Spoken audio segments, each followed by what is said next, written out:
2025-26ನೇ ಸಾಲಿನ ರಾಜ್ಯ ಬಜೆಟ್ ಮಂಡನೆಗೆ ಮುಹೂರ್ತ ನಿಗದಿಯಾಗಿದೆ. ಮಾರ್ಚ್ 3ರಿಂದ ವಿಧಾನಮಂಡಲ ಜಂಟಿ ಬಜೆಟ್ ಅಧಿವೇಶನ ಆರಂಭಗೊಳ್ಳಲಿದೆ.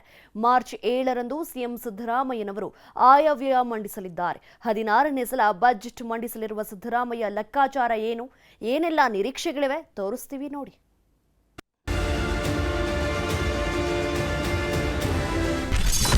ಮಾರ್ಚ್ 7ಕ್ಕೆ ಲೆಕ್ಕರಾಮಯ್ಯ ಬಜೆಟ್. ಹಣಕಾಸು ಇಲಾಖೆಯ ಜವಾಬ್ದಾರಿಯನ್ನು ಹೊತ್ತಿರುವ ಮುಖ್ಯಮಂತ್ರಿ ಸಿದ್ದರಾಮಯ್ಯ ಬಜೆಟ್ ಮಂಡನೆಗೆ ಮುಹೂರ್ತ ನಿಗದಿಯಾಗಿದೆ. ಮಾರ್ಚ್ 3ರಂದು ವಿಧಾನಮಂಡಲ ಜಂಟಿ ಬಜೆಟ್ ಅಧಿವೇಶನ ಶುರುವಾಗಲಿದೆ. ಅವತ್ತೇ ವಿಧಾನಮಂಡಲ ಜಂಟಿ ಅಧಿವೇಶನ ಉದ್ದೇಶಿಸಿ ರಾಜ್ಯಪಾಲರು ಭಾಷಣ ಮಾಡ್ತಾರೆ. ಆಮೇಲೆ ಮಾರ್ಚ್ 7ಕ್ಕೆ ಸಿಎಂ ಸಿದ್ದರಾಮಯ್ಯ 16ನೇ ಸಲ ಬಜೆಟ್ ಮಂಡಿಸಲು ಸಜ್ಜಾಗಿದ್ದಾರೆ. 2025 3ನೇ ತಾರೀಕಿನಿಂದ ಅಸೆಂಬ್ಲಿ ಪ್ರಾರಂಭ ಆಗ್ತದೆ. 3ನೇ ತಾರೀಕು ರಾಜ್ಯಪಾಲರ ಭಾಷಣ ಮಂಡಿಸ್ತಾರೆ. 7ನೇ ತಾರೀಕು ಶುಕ್ರವಾರ 25-26ನೇ ಸಾಲಿನ ಆಯವ್ಯಯವನ್ನು ಮಂಡಿಸ್ತೇನೆ.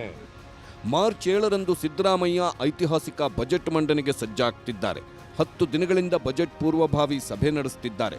ಫೆಬ್ರವರಿ 6ರಿಂದ ವಿವಿಧ ಇಲಾಖೆಗಳ ಸಚಿವರು ಮತ್ತು ಅಧಿಕಾರಿಗಳೊಂದಿಗೆ ಪ್ರತಿ ಇಲಾಖೆಗೆ ಸಮಯ ಮೀಸಲಿಟ್ಟು ಪೂರ್ವಭಾವಿ ಮೀಟಿಂಗ್ ನಡೆಸುತ್ತಿದ್ದಾರೆ.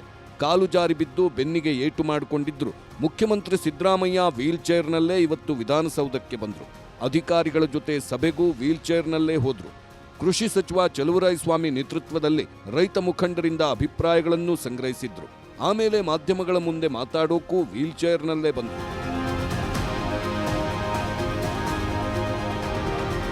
ಮಾರ್ಚ್ 7ನೇ ತಾರೀಕು ಸಿದ್ದರಾಮಯ್ಯನವರು 16ನೇ ಬಜೆಟ್ ಮಂಡಿಸಲಿದ್ದಾರೆ.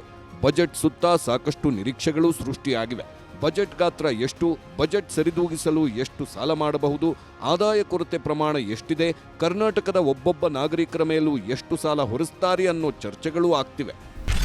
ಕಳೆದ ವರ್ಷ ಸಿದ್ದರಾಮಯ್ಯ ಬಜೆಟ್ ಮಂಡಿಸಿದ್ದು 3,71,383 ಕೋಟಿ ರೂಪಾಯಿ. ಈ ವರ್ಷ 4 ಲಕ್ಷ ಕೋಟಿ ದಾಟುವ ನಿರೀಕ್ಷೆ ಇದೆ. ಕಳೆದ ವರ್ಷವೇ ಆದಾಯ ಕೊರತೆ ಇದೆ ಅಂತ 27,354 ಕೋಟಿ ಲೆಕ್ಕ ಕೊಟ್ಟಿದ್ರು. ಈ ಸಲ 50,000 ಕೋಟಿ ದಾಟುವ ಅಂದಾಜಿದೆ.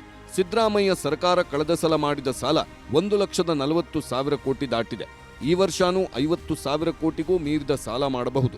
ಅಂದಹಾಗೆ ಇಲ್ಲಿವರೆಗೂ ರಾಜ್ಯದ ಒಟ್ಟು ಸಾಲ 6,65,000 ಕೋಟಿ ಮೀರಿದೆ.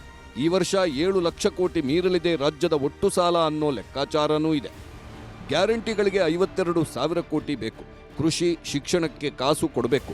ಎಲ್ಲಕ್ಕಿಂತ ಹೆಚ್ಚಾಗಿ 20 ತಿಂಗಳಿನಿಂದ ಶಾಸಕರು ಅನುದಾನ ಹೆಚ್ಚಿಸಿ ಅಂತ ಬೇಡಿಕೆ ಇಟ್ಟಿದ್ದಾರೆ.